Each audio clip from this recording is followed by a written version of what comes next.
Hola, buenas noches, Dios le bendiga. Vamos a iniciar nuestra transmisión número 3. Gracias a Dios que nos ha permitido estar transmitiendo de forma continua a lo largo de este mes, ¿verdad? Ya es nuestra tercera transmisión. Empezamos hablando acerca de la madurez espiritual y de ahí se han desglosado, ¿verdad?, estas características, como es el amor que veíamos la semana pasada. Y el día de hoy vamos a hablar acerca del gozo. Y vamos a esperar que en el transcurso del tema se vayan uniendo otros hermanos, ¿verdad? Y podamos participar en esta actividad. El gozo. El gozo es una de las características que tiene aquel que ha alcanzado madurez espiritual. Y permítanme aclarar algo. Cuando hablamos de madurez espiritual y llegar a ser maduros, no quiere decir que hemos llegado a la meta y nos vamos a mantener ahí, ¿verdad? No corremos ningún riesgo de ir perdiendo esa madurez o comportándonos como personas inmaduras. No, tenemos que estar trabajando constantemente en ello. Decíamos que la madurez es pieza fundamental de esto es ser obedientes. Aquel que es obediente a Cristo es aquel que está alcanzando madurez y está en constante crecimiento, ¿verdad? Entonces hemos visto que el amor es un mandato de parte de Dios y nosotros, que somos hijos de Dios, tenemos que aprender a obedecer a este mandato. Debemos nosotros entonces ser amorosos, no solamente con aquellos que nos tratan bien, ¿verdad? También con aquellos que se consideran nuestros enemigos. El amor es una característica que debe distinguir al cristiano maduro. Pero hoy vamos a hablar del gozo. ¿Cómo podemos definir el gozo según la Biblia? Les quiero compartir un par de versículos. Salmos 16:11 dice: me mostrarás la senda de la vida, en tu presencia hay plenitud de gozo, delicias a tu diestra para siempre. El segundo pasaje que quiero compartirles es en Habacuc 3:17-18 y dice: aunque la higuera no florezca, ni en las vides haya fruto, aunque falte el producto del olivo y los labrados no den mantenimiento y las ovejas sean quitadas de la majada y no haya vacas en los corrales, en todo yo me alegraré en Jehová y me gozaré en el Dios de mi salvación. Esos dos versículos nos ayudan a introducirnos en qué es el gozo según la Biblia. Yo escribí aquí un párrafo que quiero compartirles. El gozo bíblico es una expresión profunda de la relación con Dios. Repito, el gozo, según la Biblia, es una expresión profunda de la relación con Dios. Y es que la relación con Dios es la base de la madurez cristiana. Y hemos visto que el amor es característica, gozo, también digo amor, gozo, según el fruto del Espíritu Santo.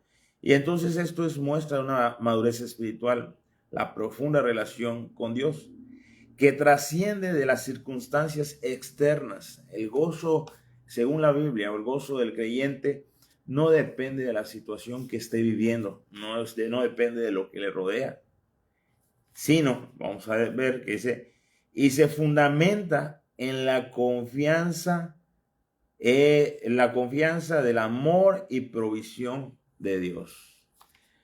El gozo del creyente no depende de lo que está a su alrededor, sino ha aprendido a depender del amor, ¿verdad? Y provisión de Dios.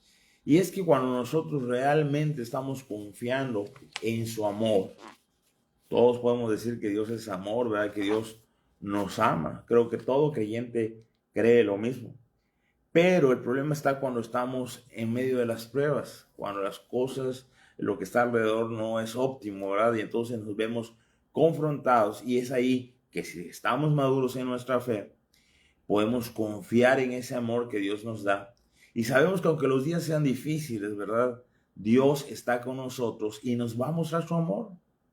Los que hemos vivido momentos difíciles, sabemos después de salir de ese momento, ¿verdad?, que Dios estuvo con nosotros demostrándonos su amor y su provisión en todo momento.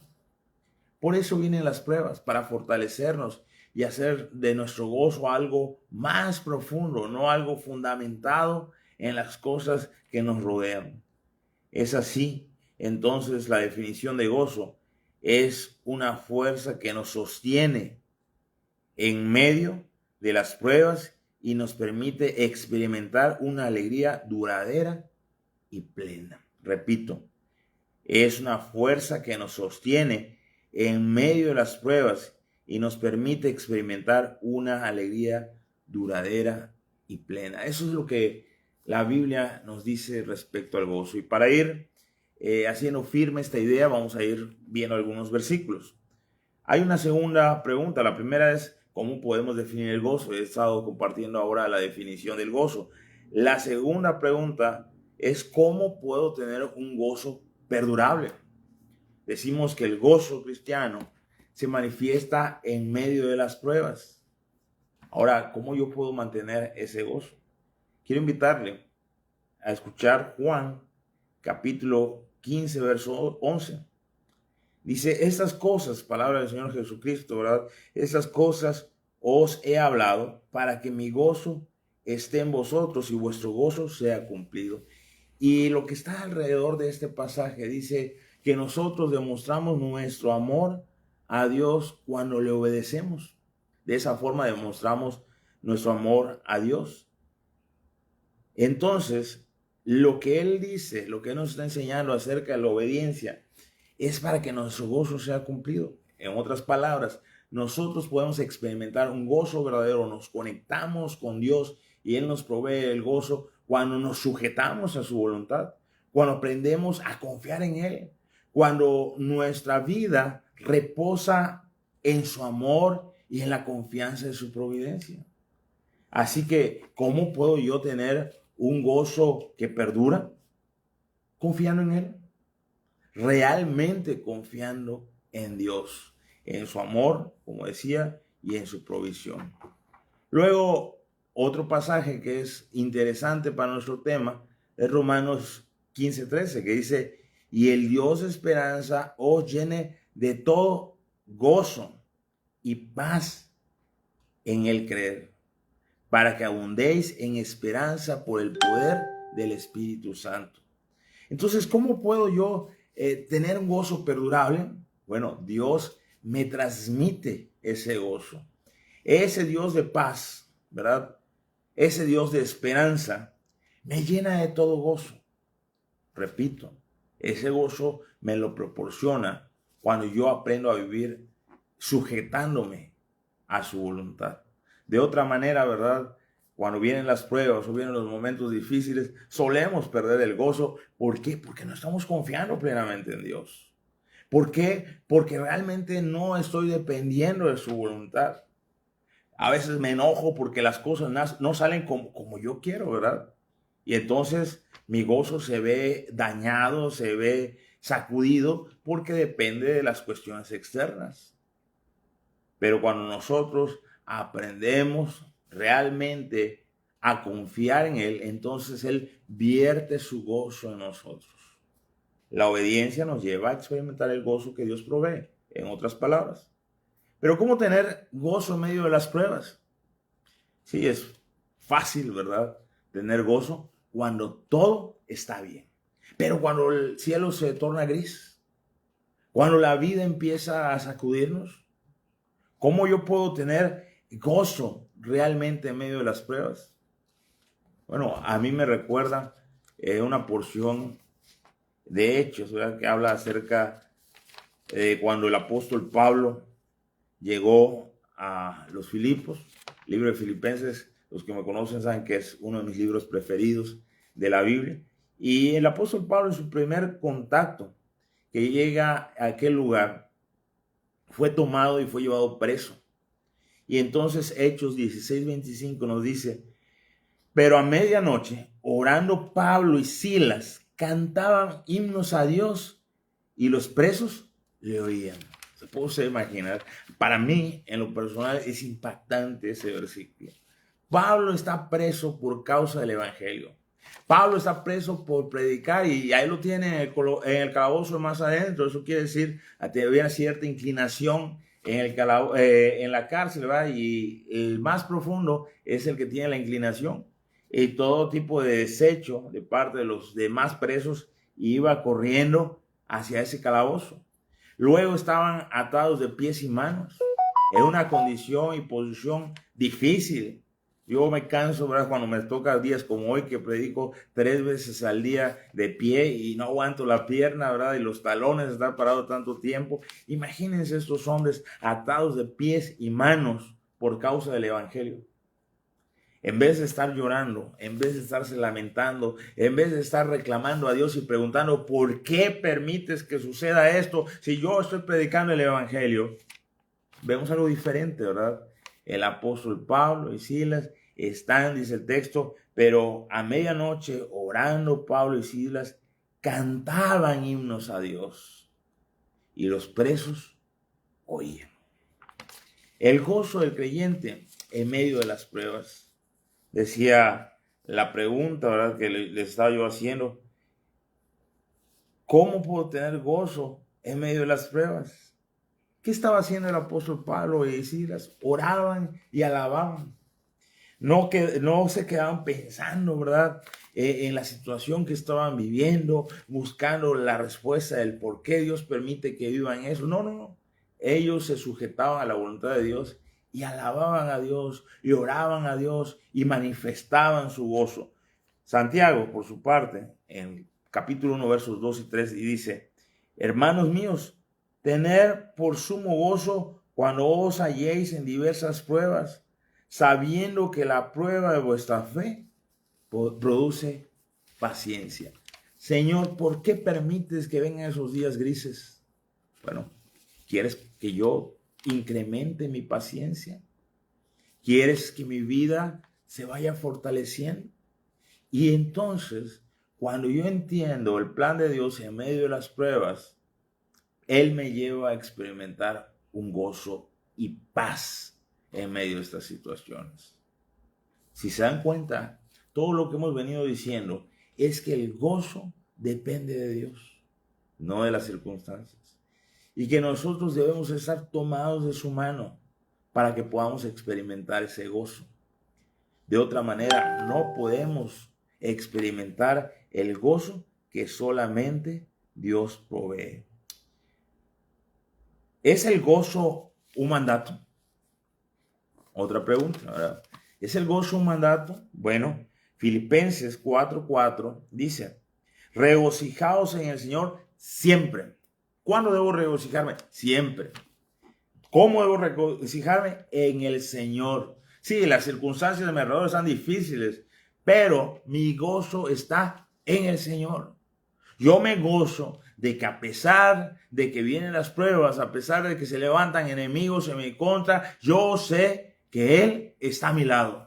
Y eso me da gozo, ¿verdad? No estoy solo en medio de las pruebas. No estoy solo cuando los enemigos se levantan contra mí. Dios está a mi lado. Él está a mi alrededor. Él me defiende. Él es mi fortaleza, es mi refugio, es mi provisión. ¿Acaso no puedo experimentar un gozo verdadero cuando pienso que Él está a mi lado? Pues sí, nos gozamos con toda sinceridad porque sabemos que Él está a nuestro lado. Así que, ¿es el gozo un mandato? Es un mandato. La palabra es clara. Regocijaos, no es una opción. El creyente tiene que aprender a vivir en dependencia y obediencia a Dios y gozarse en el Señor. Regocijaos en el Señor siempre. Y por si hay alguna duda, el apóstol Pablo dice, otra vez digo, regocijaos. De hecho, la epístola de los Filipenses es la epístola conocida como epístola del gozo. Y en todo el trayecto de la epístola nos habla del gozo y la situación, el contexto en el que está escrita esa epístola. El apóstol Pablo está en arraigo domiciliar y estando esperando la sentencia, no sabe si va a vivir o si va a morir. Él está en completa dependencia de Dios y dice, bueno, si el resultado es que me manden a la horca, ¿verdad?, o me decapiten, como dice la tradición que murió el apóstol Pablo, si es así, esta tu voluntad, bueno, está bien, muchísimo mejor, porque voy a ver al Dios del cual tanto he predicado. pero me es necesario quedarme. Y si yo permanezco aquí, ¿verdad? Mi vivir es Cristo. El motivo de vida, el motor de vida, las acciones que voy a desempeñar son a favor de Cristo, porque mi vivir es Cristo y el morir es ganancia. Y es en medio de ese contexto que el apóstol Pablo escribe a los hermanos: regocijaos siempre. Regocijaos en el Señor siempre. Y otra vez digo, vuélvanse a regocijar. El otro pasaje es en 1 Tesalonicenses 5:16. Estad siempre gozosos. Entonces esto nos da respuesta definitiva a nuestra pregunta. ¿Es el gozo un mandato? Claro que sí. Es un mandato del Señor, y los que nos van acompañando ahora, ¿verdad? Decíamos al inicio que nosotros podemos experimentar el gozo cuando somos obedientes. Si somos obedientes al Señor, entonces nuestro gozo es completo en el Señor. Así que cuando nosotros decidimos obedecer al Señor y regocijarnos a pesar de las circunstancias, Él nos fortalece. Citábamos un ejemplo, ¿verdad? Del ejemplo del apóstol Pablo a los Filipos. Voy a citarle otro ejemplo. Segunda de Corintios 8:2 dice que en gran prueba de tribulación, la abundancia de su gozo y su profunda pobreza abundaron en riquezas de su generosidad. ¿Cuál es el contexto de este pasaje? Bueno, Pablo está elogiando a la iglesia de Corinto porque en medio de la necesidad que estaban viviendo en Macedonia, ellos habían sido generosos en sus ofrendas para apoyar a los demás hermanos. Es así que, aunque ellos estaban en tribulación, como dice el texto, la abundancia, su gozo y su profunda pobreza abundaron en riquezas de generosidad. Ellos se atrevían a despojarse de un poco de lo que tenían, ¿verdad?, para apoyar a otros hermanos que estaban en situaciones difíciles, y eso les daba gozo, poder ayudar a los demás. ¿Será que estaban preocupados que iban a comer al día siguiente? Bueno, ellos estaban aprendiendo a confiar en Dios, ¿verdad? Sabían que habían otros que estaban experimentando necesidad, sabían que era necesario impulsar la obra del evangelio y estaban dispuestos a apoyar, a pesar de que eran pobres, a pesar de su contexto, de lo que está alrededor de ellos. Ellos estaban dispuestos a ser fieles a Dios, y entonces abundaban en gozo. Vamos a concluir el tema que estamos conversando el día de hoy acerca del gozo. Una conclusión. El gozo en la madurez espiritual se basa en nuestra relación con Dios y en nuestra confianza en su amor y provisión. Es una fuerza que nos sostiene en medio de las pruebas y nos permite experimentar una alegría duradera y plena, independientemente de las circunstancias externas. Ejemplos hemos visto. La provisión del gozo hemos visto que se da en medio de la obediencia, y el gozo pleno proviene de Dios, a pesar de las circunstancias que podamos estar viviendo. Quiero invitarle, ¿verdad?, a que usted se atreva a experimentar el gozo de Dios. Que usted sea una persona, un creyente que se goce genuinamente porque confía genuinamente en el Señor Jesucristo. Quiero invitarle a que usted decida ser un creyente obediente. Obediente a lo que Dios dice en su palabra, obediente a su voluntad. Y solamente cuando usted se atreva a vivir en dependencia y obediencia a Cristo, entonces el resultado es que usted va a poder experimentar un gozo, aunque esté en diversas pruebas. Quiero invitarlo a que sigan leyendo los versículos que vamos a estar compartiendo esta semana, y agradecerles porque el día de hoy me han acompañado en esta pequeña charla. No quiero decir que sea una predicación, quiero que esto sea más que una predicación, una charla donde podemos estudiar diversos pasajes de la Biblia. Y bueno, el día de hoy nos estuvieron acompañando la hermana Leti, ¿verdad?, que siempre está con nosotros. Gracias por su apoyo, hermana. Daniel, ahí en Chiapas, saludos a los hermanos en Chiapas. Y bueno, él es de Chiapas, pero también de Mérida, así que cuando veas a los hermanos en Yucatán, también me los saludas. Y la hermana Landy, tú de Campeche, Dios me los bendiga, ¿verdad? Me da gusto que hoy me hayan acompañado. Y bueno, que lo que aprendimos hoy, que lo que hayamos escuchado hoy, pueda ser implementado en nuestras vidas y que cada uno de nosotros cada día experimente un gozo más firme en el Señor. Dios me los bendiga, hermanos.